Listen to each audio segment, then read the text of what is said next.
Bom dia a todos. Vamos iniciar, então, agora o segundo dia do workshop de proteção aos mananciais. Eu vou chamar o secretário de Meio Ambiente, André Chiang, para fazer a abertura do dia hoje. Por favor.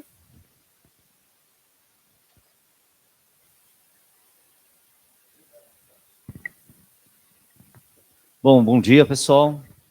Quero, mais uma vez, aqui agradecer a presença de todos vocês, a todos que estão online, também acompanhando mais um dia, esse segundo e último dia, infelizmente, de um workshop, mas é o primeiro de muitas, se Deus quiser, e já temos respostas bem positivas. O primeiro feedback que eu tive ontem à noite foi muito positivo, de pessoas que nos ajudam aí afora, né, que comandam o município, que comandam o estado, que acabam auxiliando a gente no dia a dia. E a repercussão dos nossos trabalhos aqui de ontem, né, foi muito bacana, e hoje também não vai ser diferente, com certeza. Então, quero saudar todos aí que estão mais uma vez na internet, presencialmente, obrigado. Bem-vindo mais uma vez a Suzano. Quero cumprimentar mais uma vez, né, professor Eugênio e professora Ana, da FAO USP, na qual são idealizadores do workshop. Obrigado, Suzano, sempre de portas abertas. Já vamos pensar no segundo workshop ano que vem, hein? Já estamos aqui com um compromisso firmado. Tá? E cumprimentar os palestrantes de hoje, né? Espero que vocês aproveitem bastante. Então, minha amiga, minha colega, Ionara Fernandes, da Secretaria de Meio Ambiente e Proteção Animal da Prefeitura de Mogi das Cruzes. Bem-vinda, Suzano, vai palestrar aqui. Rodrigo Vitor, da Fundação Florestal. Luciana Ferreira, do Projeto Biota. Bem-vinda, Luciana. Sandro Faria, do Instituto Terra Luminous. Bem-vinda, Suzano. E Renato Simbalista, do Fundo Agroecológica. Bom, então, torno aberto aqui o segundo dia de workshop, e eu passo agora, então, para que a Natasha faça as honras. Obrigado, pessoal. Um ótimo workshop.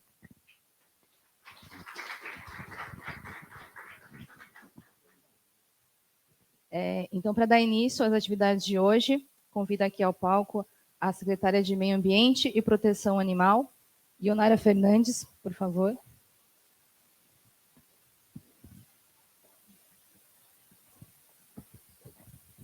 Bom dia a todos. Obrigada pelo convite, secretário, professores.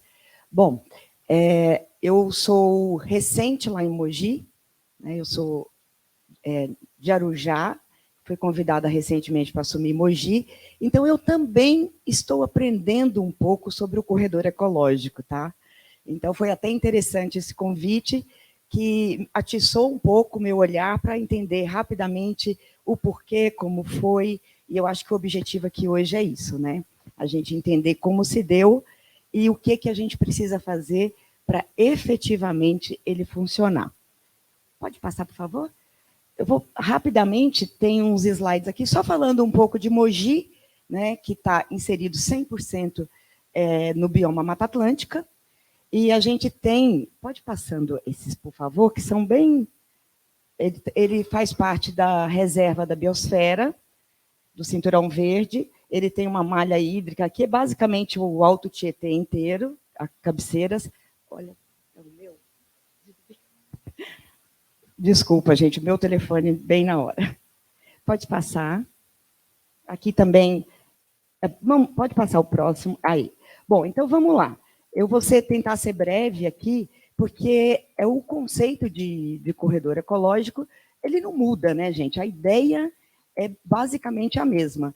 É ligar os principais fragmentos que a gente tem, unidades de conservação, fazendo com que eles não fiquem isolados, e aumentamos, assim, o fluxo gênico e garantimos, ou tentaremos garantir, que a biodiversidade continue sendo boa, efetiva, enfim. Pode passar, por favor. Então, dentro desse conceito, nós temos aí que é uma estratégia fundamental para evitar os prejuízos ecológicos proporcionados pelo isolamento de áreas naturais protegidas em meio à malha urbana e rural e garantir a efetividade das unidades de conservação na preservação dos recursos naturais e da biodiversidade a longo prazo, considerando que existem espécies da fauna e flora com distintas capacidades de dispersão e deslocamento. É utilizado como instrumento de planejamento da paisagem, com o objetivo principal de garantir que as unidades de conservação não se transformem em ilha. Esse conceito é básico para qualquer corredor. Próximo. Como que foi escolhido a delimitação, aonde instalar o corredor? Primeiro, a gente mapeou, na verdade, a equipe, né, que fez a época, mapeou os principais áreas protegidas de Mogi, que estão relacionadas com a PRM, Áreas de Proteção aos Mananciais, o Parque Estadual da Serra do Mar, a APA da Várzea do Tietê, a APA da Serra do Itapetí, a Estação Ecológica Itapetí, Parque Natural Municipal e as RPPNs, porque Mogi tem bastante RPPN, né, as reservas particulares. Inclusive, tem uma recente lá, que é Botojuru, que é uma das maiores reservas particulares em área urbana do país. Próximo. Aqui são só slides também mostrando mais ou menos onde estão essas principais reservas. Aqui é mais para a Serra do Itapetí e em roxo a Serra do Mar. Aqui a gente vê, nesse trecho aqui, a Serra do Itapetí, que vocês vão ver essa coloração mais escura, ela tem a ver com o tipo de vegetação, né, que é uma vegetação de floresta ombrófila densa em estágio médio. Próximo. Na parte de baixo, aí a gente tem poucos fragmentos aqui que foram considerados em estágio médio. Isso foi feito pela UMC, esse levantamento. Próximo. Aí aqui a gente começa a entender um pouco a lógica do corredor na concepção. Aqui é a Serra do Itapetí. Tá? Dá para vocês verem bem. Então, aqui nós temos fragmentos, até por conta da topografia, né, isso não foi utilizado no passado. Então, a gente aproveitou esse núcleo principal ao norte de Mogi das Cruzes, tá? E a gente foi tentando encontrar um caminho onde tivesse menos intervenção humana para a gente tentar fazer uma conexão sem criar aquele impacto do urbano com o corredor. Próximo. Aqui também é só demonstrando a cobertura vegetacional mesmo, do mesmo trecho. Aí, bom, vocês estavam vendo aquela parte de cima. Aí a gente desce na lateral da cidade, tá? Que a malha urbana está mais ou menos aqui, e aí esse ponto aqui, o corredor está aqui, ó. Esse ponto ele é interessante para a gente avaliar, porque esse é o gargalo do corredor de Mogi. Tá? Por quê? Porque, se vocês observarem, é uma área que tem utilização urbana, né? E aí começa a ficar bem difícil, porque ele tem pouca vegetação, né? Como efetivar essa ligação? Como transformar isso em um corredor real?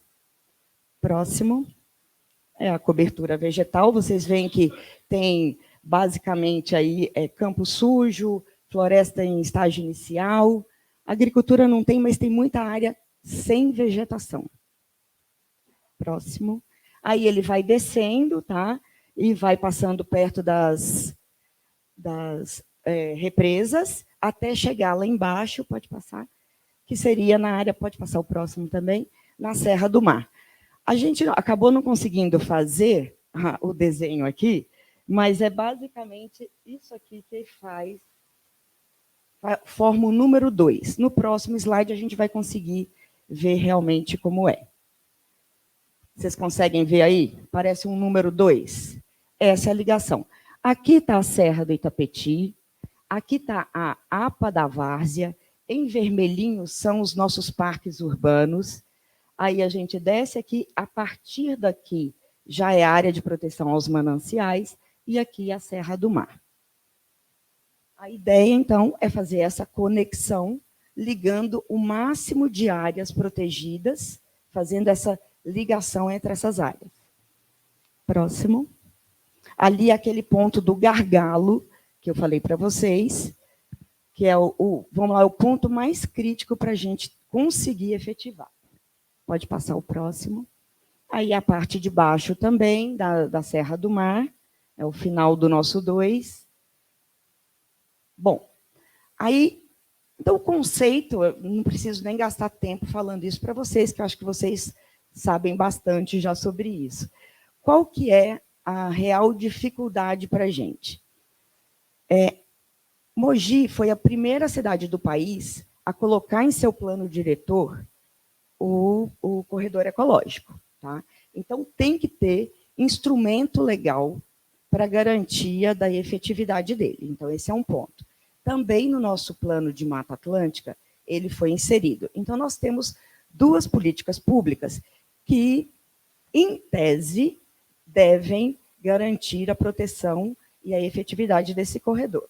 Na prática, a gente sabe que não acontece. Por quê? Porque a maioria desses imóveis que estão no corredor, eles são privados.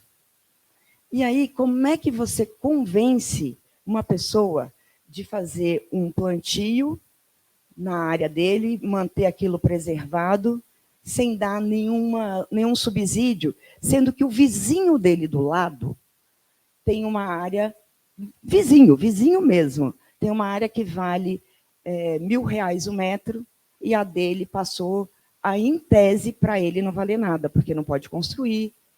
Qual que é a vantagem que tem? Então, o primeiro desafio que a gente tem é imaginar isso. Quando a gente vai trabalhar o corredor, a gente tem que pensar como que nós vamos incentivar e valorizar aquele proprietário que vai ter a terra dele sem uso econômico. O uso econômico tradicional. Né? Porque ter floresta, aparentemente, para muitos, não é vantagem. E, na verdade, falta a política pública para isso, que seria pagamentos por serviços ambientais, né? Que é onde a gente estimularia a população a preservar.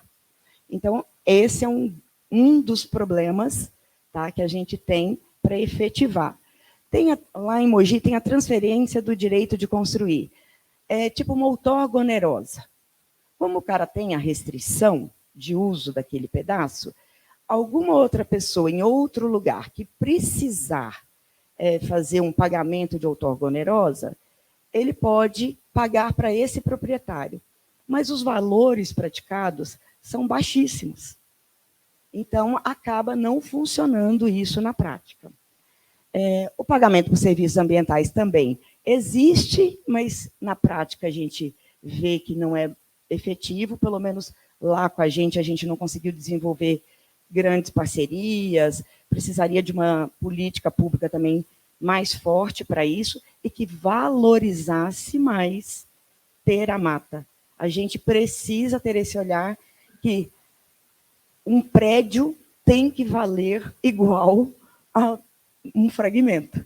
Né? Enquanto a gente tiver essa diferença econômica, a gente vai sempre ter limites para preservação e conservação. Aí, as compensações ambientais, por exemplo, da minha secretaria, a gente não direciona para esses locais.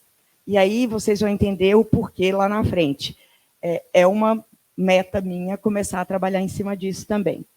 E outra coisa que a gente entende que seria efetivo é trabalhar também com agroflorestas, porque é importante a gente fazer uma conexão e não ter um impacto, um alto impacto nesse corredor.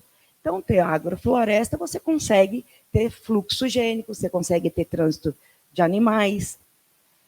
Bom, e é óbvio que para os mananciais é de suma importância, porque se eu garanto esse fluxo gênico, garanto que os meus fragmentos, que a minha fauna, que meus micro-organismos, que o solo vai estar protegido, eu garanto, então, um ciclo de água e os meus aquíferos sempre abastecidos com produção e boa qualidade de água. Próximo. Bom, aí os desafios, né? Baseado na análise que a gente já tem, de que não é efetivo na prática mesmo, hoje, a gente precisa ter mais controle e fiscalização das ocupações irregulares. Agora a gente está participando do GFI, vocês devem conhecer, o nosso coordenador, o Marcelo Borges, está até aqui, que é um grupo de fiscalização integrada. Porque a especulação imobiliária na nossa região, que é periferia de São Paulo, né, nós somos a beirada de São Paulo, então a pressão imobiliária está vindo toda para cá, é imensa. E não é mais só de populares, não é isso. Tem pessoas de alto poder econômico vindo e transformando em grandes parcelamentos. E eles não vão respeitar o nosso corredor, aliás, nenhuma das áreas protegidas, né? Então, se a gente não tiver uma fiscalização intensa, a gente também não vai conseguir efetivar o corredor. Também a gente tem muita dificuldade de captar recurso para esse fim, né? Para a restauração. Tem recurso do Estado, mas é difícil você conseguir, é demorado, não é uma coisa tão simples. A especulação imobiliária tem a ver com esse controle e fiscalização que a gente tem que fazer, e a morosidade na efetivação das políticas públicas. Porque nós temos no plano de Mata Atlântica, nós temos no plano diretor, mas a gente não tem como cobrar isso. E aí vem para o próximo slide. Por quê? Porque nós não sabemos o que nós temos no corredor. Então, o que é a proposta que a gente tem agora para frente para Mogi? A gente precisa mapear trecho a trecho do corredor e entender, é propriedade particular? É propriedade pública? Que tipo de ocupação ela tem? Tem recurso hídrico envolvido no trecho? E aí a gente, a partir disso, seja por imagens de satélite, a gente identificar, ou idas a campo, porque é uma extensão muito grande, né? Mas inicialmente por imagens de satélite, depois ir mapeando, indo de proprietário em proprietário, tentando fazer uma educação ambiental, tentando articular, criar esses programas de pagamento de serviços ambientais, é que a gente vai poder falar, olha, vamos direcionar a compensação ambiental por aqui. Porque não adianta eu falar, olha, faz a compensação ambiental lá, se eu não tenho nem cadastro, né, de quem é o dono, do que ele pretende fazer. Então, tem que fazer um trabalho de formiguinha, corpo a corpo aqui, esse mapeamento, para que a gente realmente consiga transformar esse corredor num corredor de fluxo gênico mesmo. Bom, eu acho que é isso, no geral, não sei se fui clara. E aí, estou aqui à disposição para perguntas.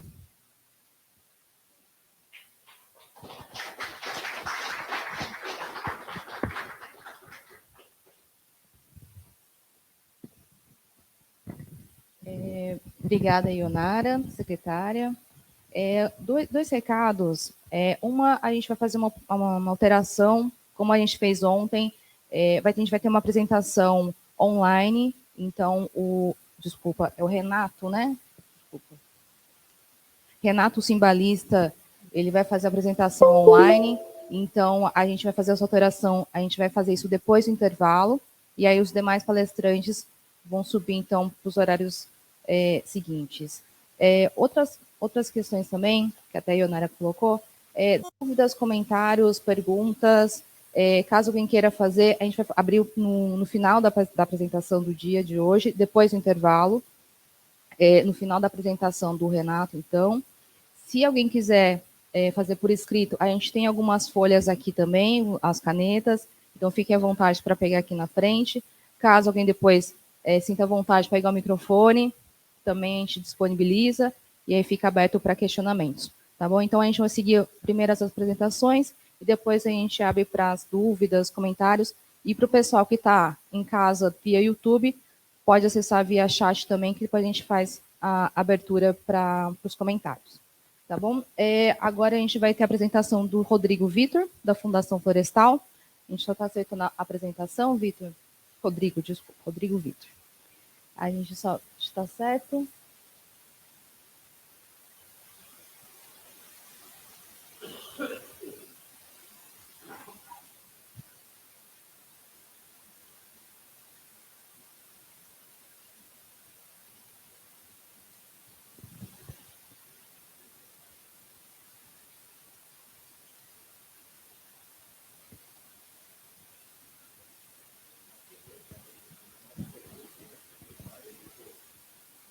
Isso, a gente, só vou colocar aqui a pergunta, os comentários, perguntas, a gente coloca depois das apresentações, para não acabar atrasando mais a apresentação. A gente vai ter um período, como a gente teve ontem também, né? A gente abre uma meia hora para perguntas, questionamentos, comentários, a gente abre para todo mundo, tá bom?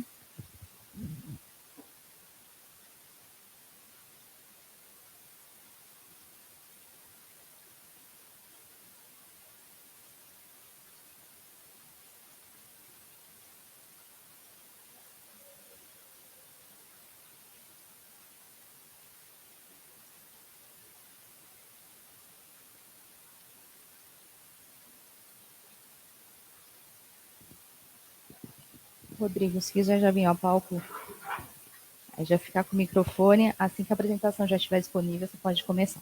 Tá bom?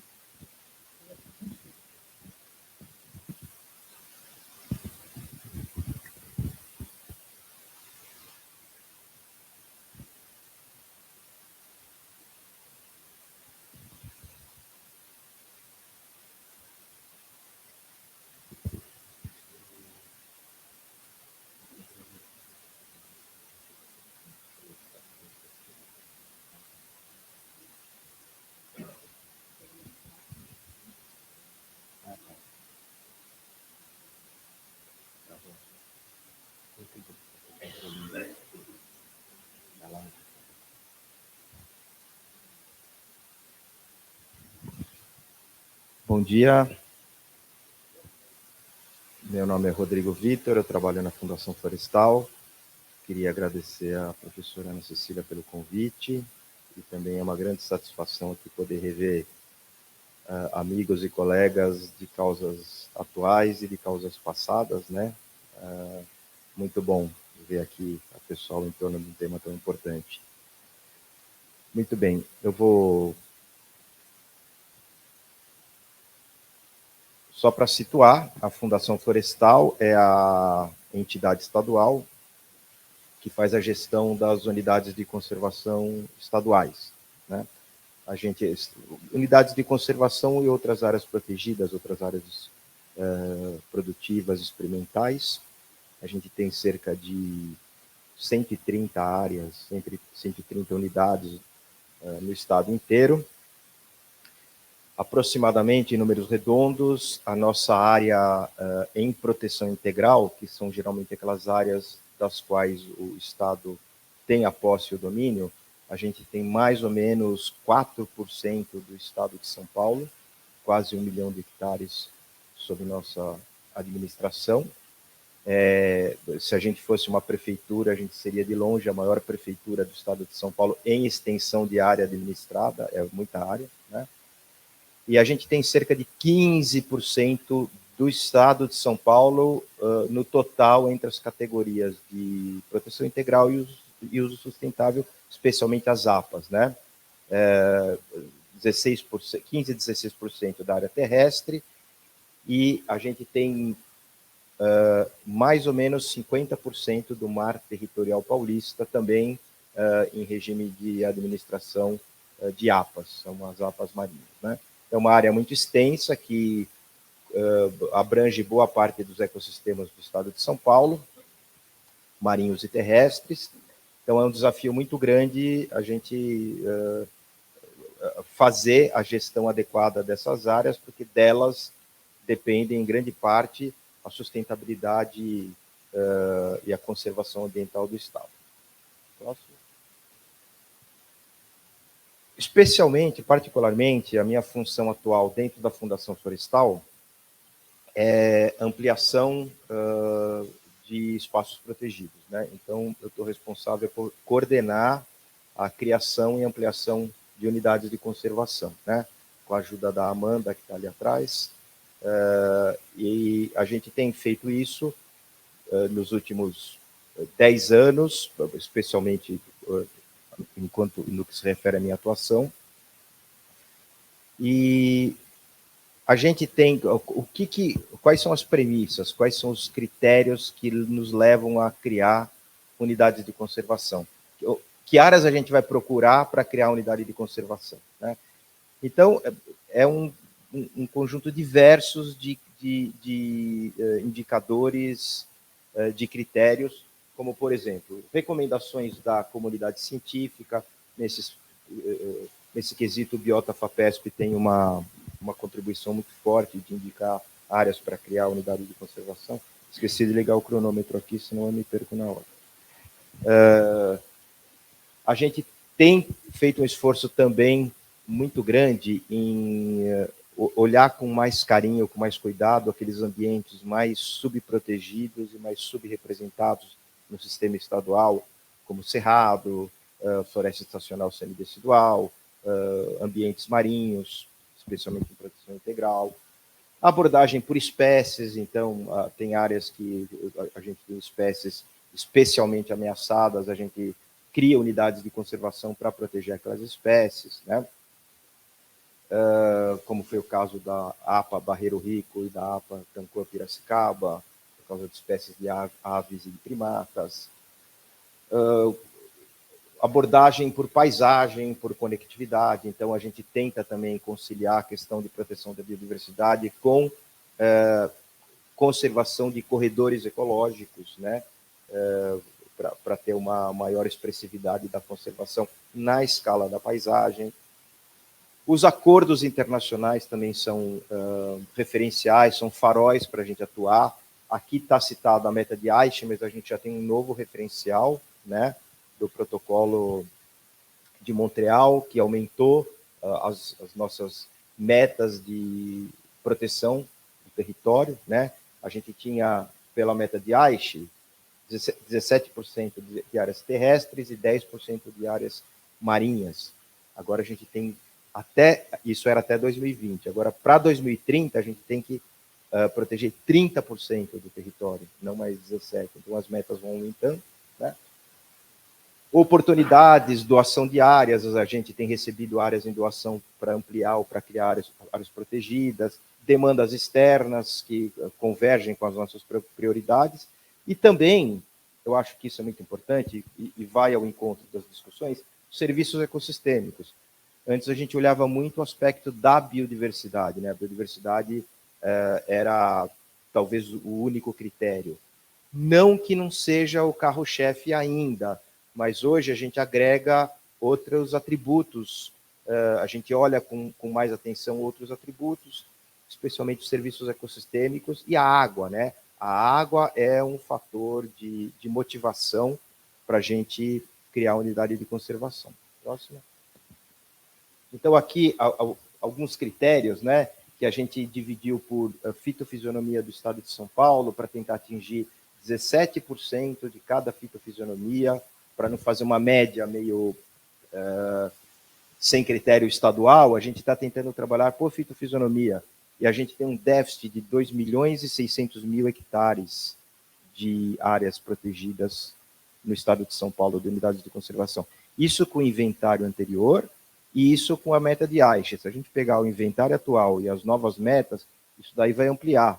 Mesmo porque a gente nem tem área de cerrado e de estacional semidecidual no interior do estado para criar unidade de conservação. Se a gente protegesse todos os fragmentos que a gente tem, a gente ainda ficaria devendo aí quase 1 milhão de hectares de cada fitofisionomia. Então, a gente não basta só proteger o que tem, a gente precisa restaurar para começar a criar novas áreas protegidas com base na restauração, né, para atingir as metas internacionais. Próximo. Aqui também é um mapa um trabalho que foi feito em 2008 pelo Biota FAPESP, que indicou áreas prioritárias para a criação de unidades de conservação, por corzinha, quanto mais vermelho, mais prioritário. A gente já criou unidades de conservação com base nessas indicações. Próximo. Historicamente falando, a gente tem aí que a primeira unidade de conservação do Brasil foi o Parque Nacional de Itatiaia, em 1934. Sim, como parque nacional, mas como conceito de unidade de conservação, a gente já tem iniciativas mais antigas, bem mais antigas, né? O próprio Parque da Tijuca, no Rio de Janeiro, que era uma área desmatada e que foi reflorestada por ordem do imperador, né? Inclusive com o José Bonifácio, de Andrade Silva, ele tinha formação em florestas em Portugal, então ele veio para cá e ordenou o reflorestamento da Tijuca, que foi conduzido pelo Major Archer. E aqui em São Paulo, a gente tem alguns exemplos bem legais, a própria Cantareira, né?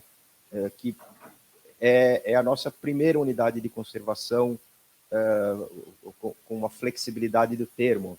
Ela foi desapropriada em 1892, né, como Matos da Cantareira, justamente para fornecer água para o centro de São Paulo. Então, a relação de criação de áreas protegidas para a proteção de recursos hídricos é uma coisa muito antiga, né? Inclusive, esse entendimento de que floresta e ecossistemas íntegros têm uma importância fundamental para a preservação de recursos hídricos, né? A própria Reserva Biológica do Alto da Serra, que foi criada como Estação Biológica do Alto da Serra de 1901. Enfim, a gente tem uma tradição muito forte de criação de unidades de conservação. O estado de São Paulo é pioneiro, parte dos grandes naturalistas do estado, do país, estavam atuando no estado de São Paulo. Então, a gente tem uma mentalidade conservacionista muito importante, né? A gente tem um pioneirismo e a gente exportou boa parte dessa mentalidade conservacionista para o restante do Brasil. Então, a gente tem um sistema bem estabelecido, um sistema exemplar, e é muito bacana ver essa história aqui, e eu acho que isso inspira muito a gente no processo de continuidade e de ampliação das áreas protegidas. Próximo. Muito bem. Falar de governança territorial é um aspecto de ampla complexidade, especialmente nos espaços urbanos e metropolitanos, né? Então, a gente, para garantir conservação de recursos hídricos, a gente precisa ter boa governança territorial, né? A gente tem várias formas de fazer isso daí, né? A gestão por bacias hidrográficas, as legislações, os instrumentos municipais de gestão de ecossistemas e, por consequência, dos recursos hídricos que estão nesses ecossistemas, né? Os planos municipais de sistemas de áreas verdes e corredores, né, como tem sido discutido aqui, o Plano Pavel em São Paulo, foi colocado a experiência de Mogi agora, né? A experiência de Campinas ontem, muito interessante. Os instrumentos de governança metropolitana, que agora vão começar a ser implementados, os PDUIs, né? E a gente tem discutido cada vez mais, do ponto de vista de sustentabilidade urbana metropolitana, as questões dos serviços ecossistêmicos, da infraestrutura ecológica, das soluções baseadas na natureza, e a gente vê que cada vez é mais caro e difícil a gente fazer intervenções nas cidades, nas áreas urbanas, para recuperar qualidades perdidas, né? Muito caro, muito difícil, socialmente muito complexo. Então, a gente tem uma responsabilidade muito grande em olhar o que existe e não perder o que a gente já tem, né? É uma premissa básica para a conservação ambiental. E eu acho que as unidades de conservação, elas são ótimos instrumentos para a gente fazer isso daí. Em alguns casos, os melhores e os mais efetivos que a gente tem na história da conservação ambiental do nosso território. Então, eu queria citar alguns exemplos mais recentes, eu não vou citar historicamente o que tem sido feito, mas alguns exemplos mais recentes de atuações nossas que abrangem esse trinômio aí, áreas verdes, biodiversidade, cidades e água, né? E que é um grande motivador para a gente no sentido de criar unidades de conservação. Talvez o mais expressivo que a gente tenha feito nos últimos anos, nas últimas décadas aí, foi em 2010, quando a gente criou as áreas protegidas do contínuo da Cantareira, né? Aqui está o Parque Estadual da Cantareira, e essas foram áreas que a gente criou, cerca de 27 mil hectares, com 2 parques estaduais, um monumento e uma floresta estadual, em plena região metropolitana de São Paulo, e pegando outras regiões administrativas, aglomerados urbanos também, que basicamente a gente pegou grandes fragmentos florestais que estavam nessa região, com grande importância para a biodiversidade e para a água. Nós estamos falando áreas que estão no sistema Cantareira, no Alto Tietê, na Bacia do Paraíba do Sul, áreas altamente fornecedoras de recursos hídricos. A gente falou, não, aqui merece uma intervenção de grande escala, né? E esse foi esse o parque estadual Alto da Paranapanema, talvez tenham sido os dois grandes últimos exemplos de grandes intervenções do ponto de vista de criar unidades de conservação.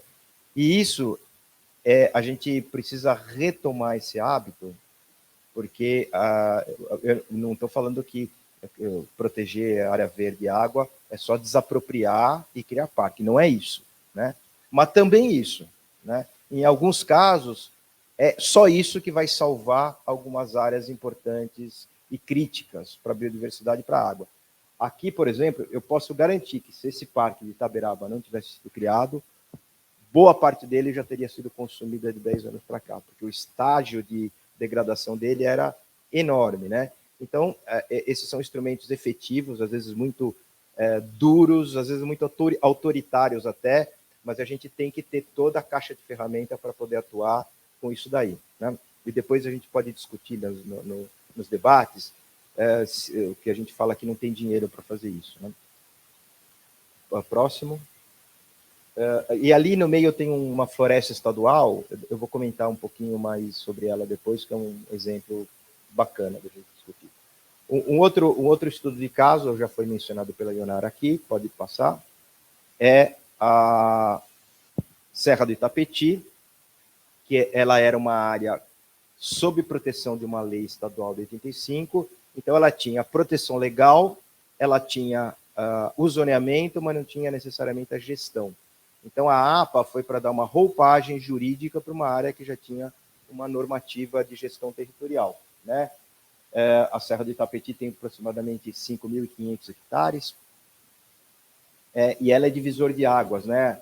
Parte verte para a bacia do Alto Tietê e a parte norte para a bacia do Paraíba do Sul. E aí é uma outra categoria, nós estamos falando de APA, que são áreas já ocupadas, com usos econômicos, que é outro tipo de governança, né? Outro tipo de pacto social para fazer a gestão da área. Pode passar. No momento está em fase de aprovação do plano de manejo, o plano de manejo foi feito, foi elaborado, já tem um zoneamento, áreas indicadas para conservação, foi criado um corredor ecológico aqui, unindo o Parque Municipal com a Estação Ecológica, áreas indicadas para restauração. Então, as unidades de conservação, elas se prestam não só para conservar, mas áreas para restaurar também, né? Vou citar um exemplo mais longínquo, que é pode passar? O Mosaico do Cerrado Paulista, que a gente criou em 2018, que é o segundo maior conjunto protegido do Cerrado do estado de São Paulo, e ele é justamente numa área sob ampla influência urbana de Bauru, né? Então, olha só, são áreas todas retalhadas, fragmentadas, a gente tem que aceitar o desenho das áreas verdes na paisagem hoje em dia para fazer as unidades de conservação. Então, a gente criou 4.000 hectares em duas categorias, um refúgio de vida silvestre, o Aimorés, e a área de relevante interesse ecológico Leopoldo Magno Coutinho. Então, olha que parte dessas áreas já foram todas retalhadas por conta de loteamento, expansão urbana. Então, essas unidades de conservação acabam segurando, em grande parte, a expansão urbana de Bauru, né, e garantindo conservação de cerrado e de água também. Outro exemplo recente, mais recente ainda, é a última, mais recente unidade de conservação que a gente criou, que é o Monumento Natural Mantiqueira Paulista, que foi criado em 2021, né, que são 10.300 hectares, mais ou menos, pega parte do município de Piquete e de Cruzeiro, né, e que também teve um sentido aí de conservação de biodiversidade e de proteção de recursos hídricos. Toda a água dessas duas cidades vem da Serra da Mantiqueira. Grande parte do abastecimento do Vale do Paraíba vem da Serra da Mantiqueira, né? Então, uma forma bastante efetiva de conservar água, biodiversidade, num regime de partilha de gestão com os proprietários, porque aqui não tem desapropriação. Apesar de ser proteção integral, os proprietários permanecem na área, né? Então, eu diria que essa categoria, monumento e refúgio de vida silvestre, são das mais promissoras que tem, porque são regimes de proteção integral que convivem com o proprietário privado, né? Isso tem sido uma experiência muito rica em todos os lugares que a gente tem estabelecido. O próximo exemplo, essas foram unidades criadas, eu vou falar de uma unidade que está em processo de criação agora, que é o Parque Estadual Marinho Tartaruga de Pente, que ele é uma área no entorno da Ilha Anchieta, de 1.700 hectares, mais ou menos. Já é uma área com restrição de pesca desde 1983, né? Então, a biodiversidade dessa área é incrível, justamente por décadas sem ter pesca, né? Uma área de produção pesqueira, inclusive para as áreas do entorno. Mas por que eu trouxe esse exemplo?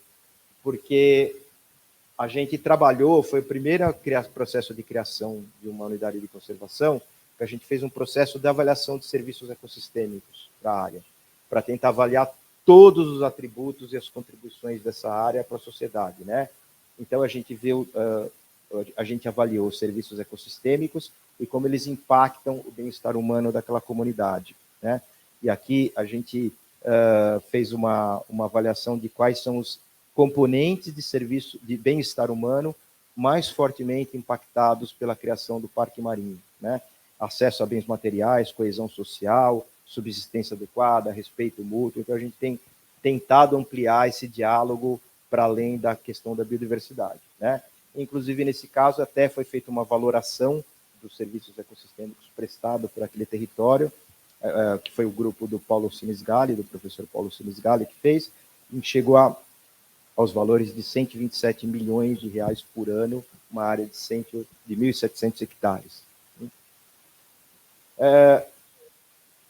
Esse exemplo que eu vou dar, a Floresta Estadual de Guarulhos, ela é um pontinho no contínuo da Cantareira. Aqui, ela está encravada no Parque de Itaberaba, é uma área de 50 hectares. Qual que foi o intuito dessa floresta estadual? É a gente testar, fazer um piloto de uma floresta estadual, e aí poderia ser municipal, e a gente quer que seja assim, enquanto um instrumento de conservação ambiental e inclusão social e geração de renda para as comunidades. Porque essas áreas têm um potencial enorme para servir de áreas de manejo florestal em que se envolvam as comunidades de uma determinada cidade, de um determinado município. Fazer pomar de semente de árvores nativas, fazer plantio de jussara, manejo de outras espécies arbóreas, manejo de espécies ornamentais, agrofloresta. Então, essa é uma forma do Estado propiciar e fornecer área para o manejo e envolvimento comunitário, né? Até para a gente dar uma pegada mais forte de geração econômica para comunidades mais carentes e a gente ter essas áreas como áreas que façam um certo contraponto com os outros usos econômicos que a gente tem no território. Pois bem, a gente fez um estudo em 2014, na época da crise hídrica, né? Qual era a contribuição das unidades de conservação estaduais para abastecimento público, né? A gente utilizou uma metodologia de outorga de abastecimento, né, concedidas pelo DAEE. Então, a gente pegou todos os pontos de outorga, cada um dos pontos de outorga no estado de São Paulo, e espacializou, e viu que caía em unidade de conservação ou a sua zona de amortecimento, quando tem zona de amortecimento. E a gente calculou o volume daquelas outorgas que estão em unidade de conservação ou sua zona de amortecimento. E o resultado para a gente foi surpreendente. A gente teve que, próximo de 60% do volume de água de abastecimento público do estado de São Paulo estavam ou em unidade de conservação ou suas zonas de amortecimento, né? Esse cálculo precisa ser refeito, esse trabalho precisa ser refeito para ver com os números atuais, porque mudou contribuição de bacias, essas coisas, mas a gente acredita que ainda esteja por volta de 50%. 50% do volume de água que as pessoas bebem, que chegam nas torneiras, elas têm uma relação direta ou indireta com unidades de conservação, né? E desses 60%, 57% estão concentrados em duas pequenas áreas, né, do ponto de vista estadual, que é a área do Zona de Amortecimento do Parque Cantareira, APA do Sistema Cantareira, que a gente tem aqui perto de 50% da água, volume de água estadual, e o Parque Estadual Serra do Mar e sua zona de amortecimento, que tem aí perto de 8% do volume da água do estado de São Paulo, né? Então, em 5% do território do estado de São Paulo, a gente tem mais de 50% do volume de água para abastecimento público, né? Não são as áreas de maior produção hídrica do estado, que fique claro, né? São as áreas que mais fornecem água para a torneira das pessoas. Pode passar? E aqui eu quero finalizar, já passou meu tempo, eu vou acelerar agora, para falar também de um outro instrumento de governança territorial, que é o da Reserva da Biosfera do Cinturão Verde da cidade de São Paulo, né? Que é uma outra escala para a gente olhar conservação ambiental e conservação hídrica, né? Inclusive, um dos fatores para o desenho dos limites da Reserva da Biosfera foi a questão da água. Então, uma região com 78 municípios, mais de 25 milhões de pessoas que estão nesse território, uma área que produz 19% do PIB do Brasil e mais de 60% do PIB do território do estado de São Paulo. Se a gente for ver as unidades de conservação aqui, nesse território, a gente mapeou, volta a gente tem 35 unidades privadas, RPPNs, pode passar, 31 unidades de conservação municipais em 6 categorias, 3 federais em 3 categorias, 31 unidades estaduais em 6 categorias, pode passar. Ao todo, a gente tem 100 unidades de conservação nesse território, a próxima, que abrange mais ou menos 54% do território da Reserva da Biosfera, né? 48% de área terrestre e mais de 73% de área marinha, né? Incluindo quase 60% do Parque Estadual da Serra do Mar, que está entre as áreas, entre as florestas urbanas do mundo que mais vão sofrer pressão até o ano de 2030. A gente fez o mesmo estudo, agora esse estudo é mais recente, ele é de 2020, para ver a contribuição hídrica da Reserva da Biosfera, né? A gente fez 2 metodologias diferentes, essa daqui também é a metodologia de outorgas, a gente fez para abastecimento público, uso industrial e uso agrícola. Para uso industrial e agrícola, os valores não são tão relevantes assim, né? Mas para abastecimento público, se pegar em relação ao universo do estado de São Paulo, 72% do volume de água para abastecimento público estão dentro da Reserva da Biosfera do Cinturão Verde, do volume estadual, sendo que do 100%, 51% em unidades de conservação, né? Só na Reserva da Biosfera. Para uso industrial, a gente tem 18% na Reserva da Biosfera, do volume estadual, e para uso agrícola é muito pouco, só 5%. Então, aí, de novo, os conflitos que a gente tem entre região metropolitana, produção de água, necessidade de abastecimento. Então, essa área é absolutamente crítica para a segurança hídrica das pessoas. E aqui é um estudo feito pela Universidade da Pensilvânia, que projetou, eles trabalharam um conceito de hotspot cities. Eles pegaram a maior cidade de cada um dos 36 hotspots da biodiversidade do mundo, né? E eles pegaram a maior cidade que tem mais rápido crescimento em cada um dos hotspots. No hotspot Mata Atlântica, eles pegaram São Paulo, né? E eles fizeram uma projeção, uma modelagem com projeção de expansão urbana, para ver conflito entre crescimento urbano e biodiversidade, né? Para 2030. Então, aqui em vermelho, a gente tem essas áreas em que a gente terá, para o ano de 2030, grande conflito entre crescimento urbano e biodiversidade, né? Tudo no território aqui da Reserva da Biosfera. Então, aqui também é um alerta importante, um mapa que pode ajudar e ser um orientador de planejamento territorial também, para a gente evitar que essa catástrofe aconteça, né? Da gente ter tanto problema assim com falta de biodiversidade e de água. Pode passar. Só para lembrar que a gente publicou um livro sobre os serviços ecossistêmicos da Reserva da Biosfera do Cinturão Verde, né, que com 75 autores, 43 instituições envolvidas.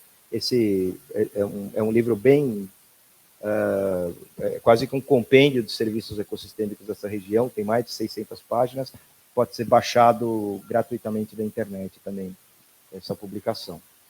Próximo. Enfim, era isso. Algumas reflexões aí para a gente poder debater mais tarde. Muito obrigado.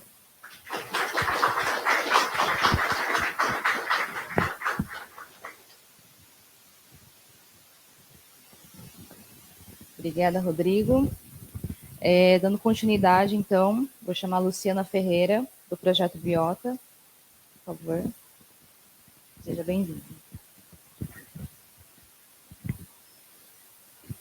Obrigada, bom dia a todos e todas. Eu sou Luciana, eu sou arquiteta e urbanista, sou pesquisadora do projeto Biota Síntese, que está sediado no Instituto de Estudos Avançados, lá na USP. Eu vou contar um pouquinho desse projeto para vocês e um pouco das nossas discussões que estão acontecendo no desafio do qual eu faço parte. Você pode colocar no primeiro, por favor? Pode voltar.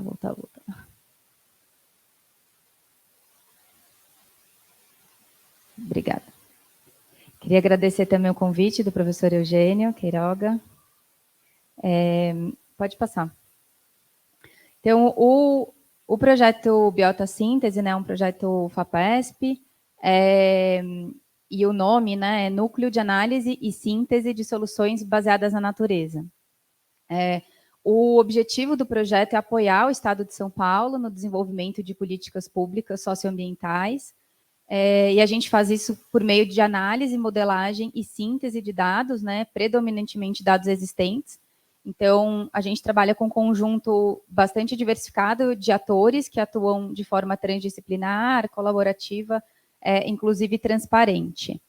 O projeto ele é composto por 5 universidades, 7 institutos de pesquisa, 4 organizações não governamentais, 3 prefeituras e técnicos e tomadores de decisão de 3 secretarias estaduais, a Secretaria de Infraestrutura, Logística e Meio Ambiente, a Secretaria de Saúde e a Secretaria de Agricultura. O projeto está dividido, né, em cinco desafios, a gente chama de desafios, né, os 5 grupos de trabalho: agricultura e serviços ecossistêmicos, restauração de paisagens florestais e economia de base florestal, doenças zoonóticas, prevenção de doenças urbanas, e um quinto desafio que ele é transversal, né, porque dialoga com todos os outros, que é a coprodução de políticas públicas, tendo aí como pano de fundo a questão das mudanças climáticas. Pode passar. Eu vou detalhar um pouco mais o trabalho desse núcleo urbano, que é o núcleo do qual eu faço parte. Ele tem alguns objetivos, né, que é explorar de forma espacialmente explícita efeitos dos espaços verdes e azuis no bem-estar humano, promover intervenções baseadas na natureza que ajudem a controlar e prevenir doenças, e melhorar a capacidade adaptativa em áreas urbanas. E o meu foco de trabalho é nesse último tema, em relação à melhoria da capacidade adaptativa em áreas urbanas, que está ligado tanto à questão da restauração de paisagens florestais, quanto à questão de doenças zoonóticas e a questão da coprodução de política. Pode passar. A coordenação do projeto é do professor Jean-Paul Metzger, do Instituto de Biociências lá da USP. A vice-coordenação é do Rafael Chaves, que é da CEMIL, então é uma coordenação compartilhada entre academia e poder público. O professor Carlos Joly, como coordenador de comunicação, o professor Guedes Parovec, como coordenador de parcerias, e aí a equipe aqui do Desafio Urbano, que tem professores e pesquisadores da arquitetura, da biologia, da florestal, e 2 pesquisadoras de pós-doutorado, que sou eu e a Camila. Pode passar. A gente objetiva trabalhar com todo o estado de São Paulo, a área de estudo do projeto é o estado inteiro, mas nesse momento o desafio urbano está concentrado em analisar e trabalhar um pouco mais focado em 3 cidades, que são Paulo, Campinas e Santos, e suas regiões metropolitanas. As 3 cidades juntas somam aí quase 14 milhões de habitantes, e as 3 regiões metropolitanas quase 28 milhões, então isso é 60% da população total do estado e 12% da população do país. Então, não é pouca coisa. E aí também a ideia de trabalhar com essas 3 cidades é trazer um pouco da discussão dos três contextos que a gente tem no estado, né? O contexto do interior, o contexto da capital e o contexto do litoral, e as suas temáticas e problemáticas específicas de cada um desses contextos. Pode passar.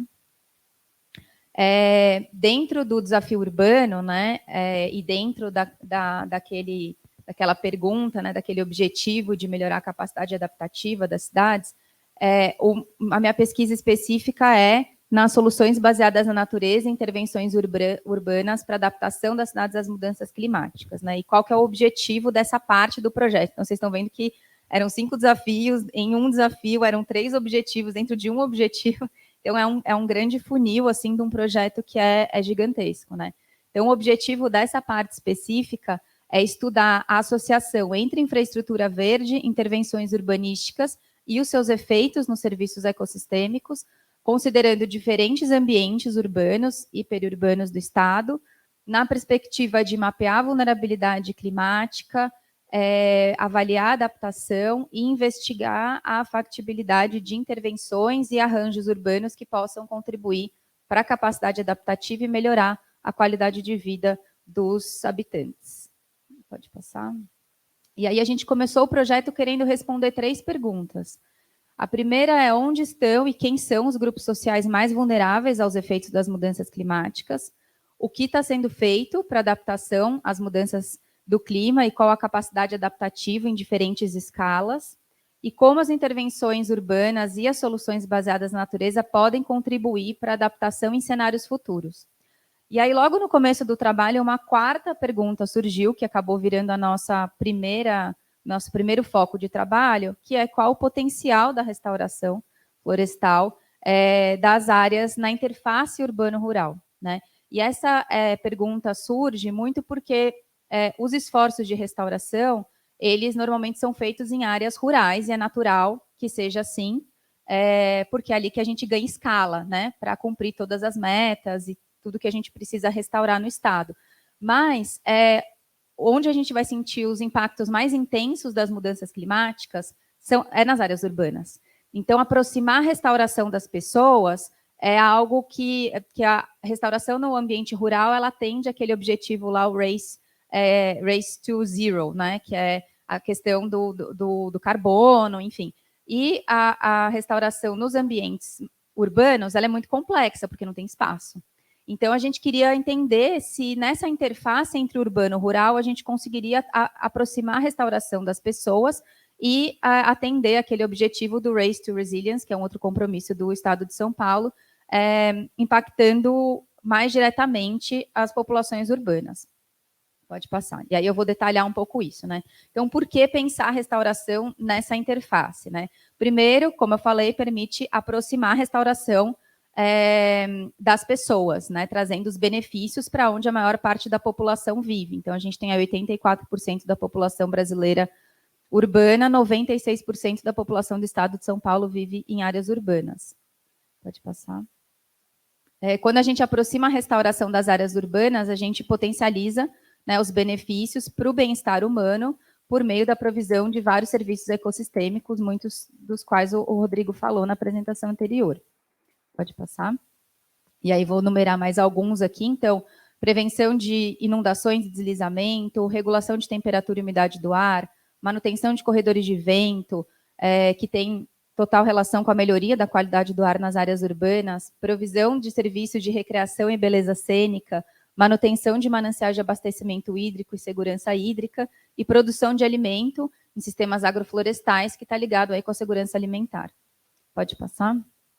E esses 3 que eu destaco, eles têm relação mais direta com eventos extremos, então estão diretamente mais ligados à questão da adaptação, então a questão da inundação, regulação de temperatura e segurança hídrica. Pode passar. Uma outra questão que é interessante a gente pensar, que foi, né, objeto da pesquisa, da apresentação ontem da Ângela, né, a questão dos corredores, e hoje também já foi falado aqui no caso de Mogi, a partir dessas áreas, né, de interface, a gente pode ter cunhas verdes ou corredores verdes, né, que são formas de você trazer essas áreas arborizadas para dentro das áreas mais densamente ocupadas, produzindo espaços de amenidade climática e corredores de vento, que ajudam bastante na dispersão de poluentes. Lisboa, em Portugal, tem todo um planejamento urbano baseado nesse desenho dos corredores, né, para melhorar a dispersão de poluentes e o conforto nas áreas urbanas mais adensadas. Pode passar.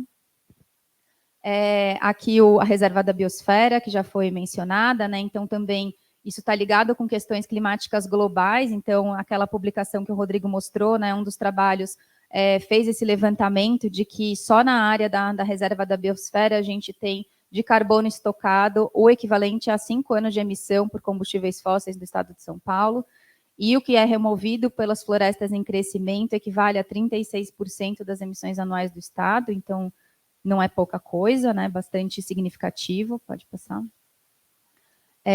E aí os desafios ligados a essa restauração desse ambiente, que não são poucos, né? O primeiro deles é o alto custo da terra, né? Essas áreas, como já foi dito aqui, são áreas de muito interesse, principalmente do mercado imobiliário, né? Para a expansão, tanto de áreas irregulares quanto de áreas regulares, então são áreas muito disputadas. Pode passar. São espaços de disputa entre políticas urbanas e políticas de proteção ambiental, e aí, pode passar, algumas imagens que ilustram, né, esse tipo de disputa, então, nosso eterno conflito entre as áreas de proteção, as áreas de ocupação, e não só da baixa renda, pode passar, mas também, como já foi colocado aqui, né, os condomínios de alta renda, que também impactam e muitas vezes não respeitam, né, muitas das nossas legislações, enfim. Então, a gente tem questões, não só, eu trouxe essa outra imagem para apontar que a gente não tem só questão com as ocupações de baixa renda, a gente também tem questões bastante importantes com as ocupações de alta renda. Pode passar. A dificuldade, né, o desafio da heterogeneidade de usos, e aí a gente tem dos usos mais diversos nessas áreas, né? A gente teve uma expansão mais ou menos recente de muitos galpões industriais, né? Nas áreas tanto próximos ali das rodovias, né? Principalmente no eixo ali São Paulo-Campinas, mas em outros locais também. Pode passar. Áreas, a gente tem uma mistura, né, de uso aí, áreas agrícolas em algumas partes do estado, algumas cidades do estado, a área produtiva mesmo da agricultura muito próxima do centro urbano, então isso é um desafio. O que é essa área de interface, né, quando ela está muito perto de uma área de agricultura mais estrito senso? Pode passar. A gente tem todo o contexto litorâneo, né, o adensamento que existe nessas áreas, e também a fragilidade desses ambientes, principalmente das áreas de manguezal. Pode passar. A compatibilização da restauração com outras atividades, então essa faixa, né, de interação entre o urbano e o rural, ela recebe atividades variadas, então atividades turísticas, de produção agrícola, moradia, não só moradia permanente, mas a moradia, né, as casas de veraneio ou sítios, enfim, como segunda residência. E aí, por último, o desafio da definição dessas áreas. Como é que a gente define que área é essa? Como é que a gente mapeia essas áreas? E que está sendo, né, não foi porque não está superado, um dos grandes desafios do projeto, e aí eu vou detalhar um pouquinho mais isso, pode passar.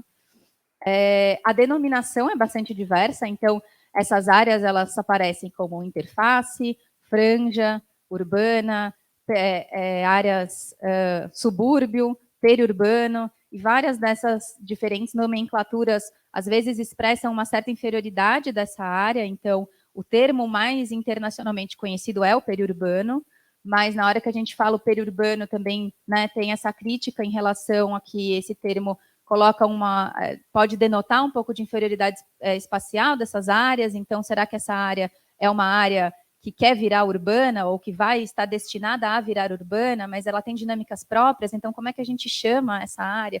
Então, essa delimitação espacial ela é bastante complexa, e existem diferentes abordagens para se fazer isso.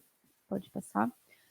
De uma maneira geral, então, são áreas em disputa, com diferentes atividades, próximas de aglomerado populacional, prestadora de diversos serviços ecossistêmicos, são áreas vulneráveis aos impactos de mudança climática e de poluição ambiental, e, então, existe uma necessidade de um olhar e de instrumentos de gestão específicos para esse território.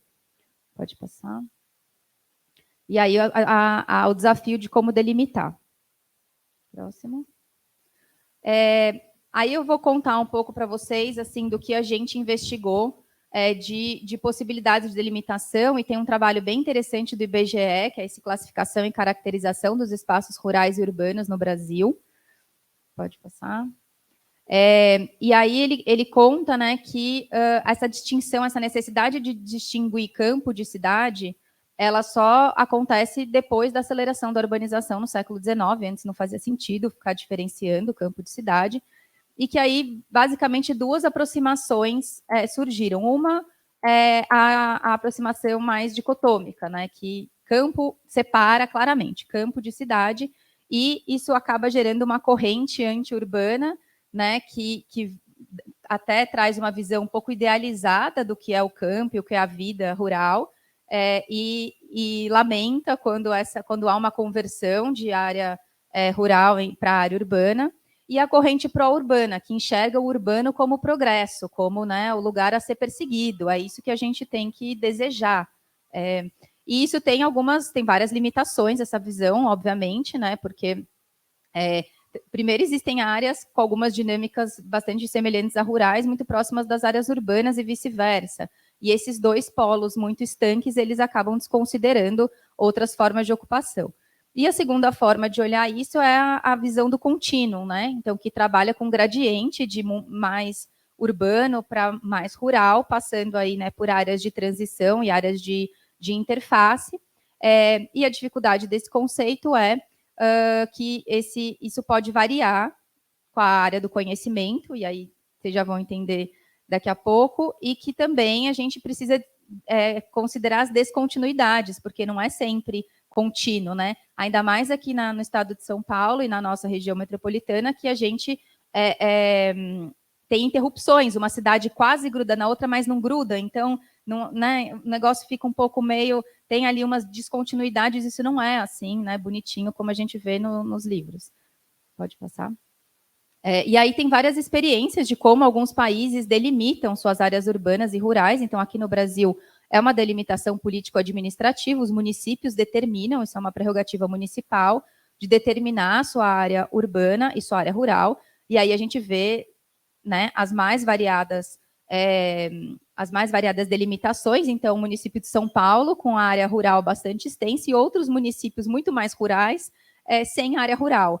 Então, colocando toda a área municipal como área urbana, justamente para disponibilizar a área toda do município para desenvolvimento urbano, tendo em vista que o loteamento para fins urbanos de área rural é proibido. Então, né, por que não? Vamos colocar todo como urbano, então, se quiser lotear, já está permitido. E isso gera diferentes distorções, né? A Argentina usa corte populacional para definir o que é urbano e o que é rural, a União Europeia trabalha com densidade demográfica, e com algumas questões de ocupação econômica da população. Então, por exemplo, a área rural é a área onde a população está alocada em atividades primárias, e o urbano, onde a população está alocada em atividades secundárias e terciárias. Isso não contempla a diversidade de atividades, ainda mais no mundo pós-pandemia, então, que a gente tem muitas pessoas vivendo na área rural, mas trabalhando remotamente para a área urbana, então, isso é bem diferente. Há questões de morfologia que a Inglaterra utiliza, e a Austrália também. E cada uma dessas formas de separar urbano de rural, ela tem, né, prós e contras e tem as suas limitações. Pode passar. E aí, o que a gente decidiu fazer para o projeto? Né? A gente decidiu identificar o que seriam essas áreas de interface ou essas áreas periurbanas para o projeto Biotassíntese, né? Para o interesse de discutir o potencial de restauração nessas áreas. E até porque, se a gente fosse entrar muito nessa discussão e tentar fazer uma definição mais abrangente, a gente ia se perder um pouco nesse processo, porque é uma questão bastante complexa. Então, a avaliação que a gente fez, porque, além de tudo, a gente precisava de uma classificação que pudesse ser aplicada no estado inteiro. E a gente tem uma assimetria de informações entre os municípios paulistas muito grande. Então, a gente tem muitas informações para alguns municípios e uma escassez absurda de informação para outros. Então, a forma da gente classificar teria que ser algo que a gente pudesse fazer para todos os municípios, ainda que nesse momento a gente esteja mais focado, né, nas 3 regiões metropolitanas que eu falei. Então, pode passar? O que a gente decidiu usar foi o IBGE, né, olhar para os setores censitários, entender quais informações dali a gente podia usar para classificar essas áreas de interface. E aí, justamente porque um dos interesses, quando a gente tiver os dados do censo, também é fazer um cruzamento com essas informações, tanto de população quanto de renda, para a gente também avaliar, como a gente está lembrando do nosso objetivo nesse estudo, que é avaliar o potencial das áreas periurbanas para restauração, a gente precisa entender valor da terra, que população é essa. Então, os dados censitários iam ser fundamentais para a gente nesse processo. Então, e eu coloquei ali até agora o que a gente está considerando, porque a gente sempre, né, o Rodrigo faz parte do grupo que está discutindo isso, a gente sempre está, não, mas vamos ampliar um pouco, e se a gente considerar, então fizemos vários testes também, e aí, por enquanto, a gente está usando, o IBGE lançou, acho que 2 anos atrás, e atualizaram no final do ano passado, uma classificação dos setores censitários pela situação de domicílios da população brasileira. Então, eles dividiram aí em 9 classes. Então, área urbana com alta densidade de edificações, área urbana com baixa densidade de edificações, que inclui áreas de expansão urbana, novos loteamentos, áreas verdes desabitadas, etc. Núcleo urbano, que são as antigas áreas urbanas isoladas, e aglomerados rurais de extensão urbana. E aí, enfim, aglomerado rural, núcleo, povoado, etc., massa d'água. Então, tem várias classificações na escala do setor censitário. Então, a gente decidiu adotar isso, considerando como as áreas de interface, essas áreas urbanas de baixa densidade e os núcleos urbanos. Pode passar. Então, aqui um exemplo lá de Tapetininga, pode passar. O que seria, né, nessa classificação, o que seriam essas áreas de interface. Pode passar. Aqui é aqui, em Suzano, pode passar. O que seriam as áreas de interface. Pode passar. Aqui a região metropolitana de São Paulo, né, mais o município. Pode passar. E aí a gente já vê algumas limitações. Por quê? Porque o setor censitário com baixa densidade tem também no meio da área urbana. Então, sim, a gente podia ter excluído, ter refinado um pouco mais isso, mas, por enquanto, a gente, né, resolveu tocar, até porque a nossa escala para esse primeiro estudo é o estado inteiro, então, ficar refinando isso cidade por cidade e a gente ia ficar maluco. Então, decidimos seguir com essa delimitação para fazer essa primeira análise. Pode passar. Então, isso aqui são essas áreas de interface do estado todo. Isso dá 811 mil hectares, aproximadamente, o que dá 3% da área do estado. Pode passar. E aí, quando a gente olha a composição da paisagem dessas áreas, né, 32%, com os dados do Map Biomas, né, 32% são áreas de mosaico, de agricultura e pastagem, 22% área urbana e 15% aí formação florestal. Pode passar? Só citei aqui os principais, né? Olhando a dinâmica da paisagem ao longo dos anos, né, então desde de 88, né, que é quando começa ali a série histórica do Map Biomas, até 2019, é interessante a gente notar que essa linha vermelha que vai crescendo é a ocupação urbana. E a linhazinha pontilhada que vai descendo é pastagem. Então, a gente vê que, basicamente, nesse território, as áreas urbanas cresceram em cima de pastagem e não em cima de floresta. O que foi né, uma coisa interessante assim da gente verificar.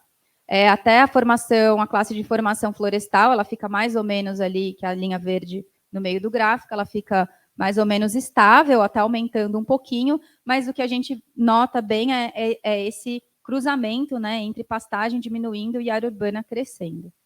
Pode passar. E aí a gente, dentro desse periurbano, desses quase 812 mil hectares, a gente definiu o que seriam as áreas prioritárias para a restauração. E aí, essas áreas prioritárias incluem as áreas de risco determinadas pelo Estado, lá dados do Datagel, as áreas de proteção permanente dos corpos hídricos, as unidades de conservação de uso sustentável, as zonas de amortecimento das unidades de conservação estaduais, das que têm zonas de amortecimento, e as terras indígenas. Pode passar. Então, aqui um exemplo, né? Pode ir. Do que seriam as áreas de interface, e dentro das áreas de interface, o que seriam as áreas prioritárias. Pode passar. Pode passar. E aí, de área prioritária, a gente tem 256 mil hectares de áreas prioritárias dentro das áreas de interface. Pode passar. E dentro desse território prioritário, que não está coberto por formação florestal, a gente tem quase 108 mil hectares. Então, a gente entende que nesse território que não estava sendo considerado para restauração para as metas do Estado, a gente tem um adicional de quase 108 mil hectares, que isso só considerando as áreas prioritárias. E aí as áreas prioritárias, elas juntam áreas que são de restauração obrigatória, né, como as áreas de risco e as APPs, mas também há outras áreas que são de restauração voluntária, né, que não são obrigatórias de serem restauradas. E aí entram as necessidades dos instrumentos, né. Pode passar. Bom, os próximos passos dessas análises é refinar os dados de desmatamento e regeneração, para a gente entender as dinâmicas que já acontecem nessas áreas, e com os dados do censo, que, quando saírem, avaliar as dinâmicas populacionais e outras características, para a gente entender o que explica, né, essas dinâmicas, e também, baseado nisso, a gente pode ter uma ideia um pouco mais precisa de que tipo de instrumento a gente tem que desenvolver para fomentar a restauração nesses ambientes, né? Quais são as reais limitações e os potenciais para que isso possa ser transformado em política pública e, de repente, entrar em algum programa do Estado, como Refloresta ou outros programas. Pode ir.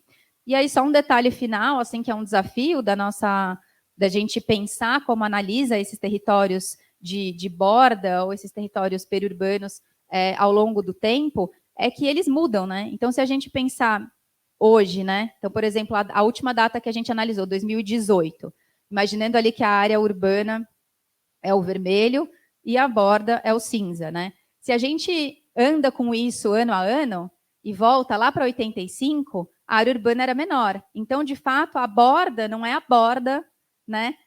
Bem colada na área urbana. O que é borda hoje, de repente, era um pouco mais longe do ambiente rural, lá em 85. Então, trabalhar com esses ambientes que mudam, né? Essa área urbana que cresce, esse periurbano que anda de lugar, como é que a gente trabalha com algo que muda espacialmente ao longo do tempo? Então, a gente também está avaliando uma outra forma de fazer, que é andar com o periurbano, né? Esse limite do periurbano, ele ir se moldando ao limite do urbano ano a ano, mas esse é um belo desafio, então a gente, por enquanto, está ali no primeiro, na primeira abordagem. Acho que é isso. Obrigada.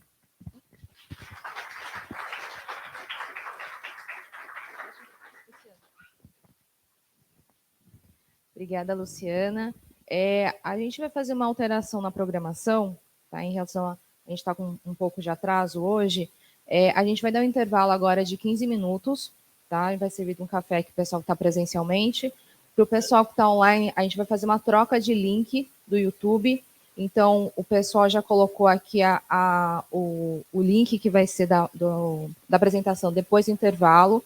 Então, depois vocês podem acessar. O pessoal que está aqui presencialmente, então, vamos fazer intervalo. Daqui 15 minutos a gente volta.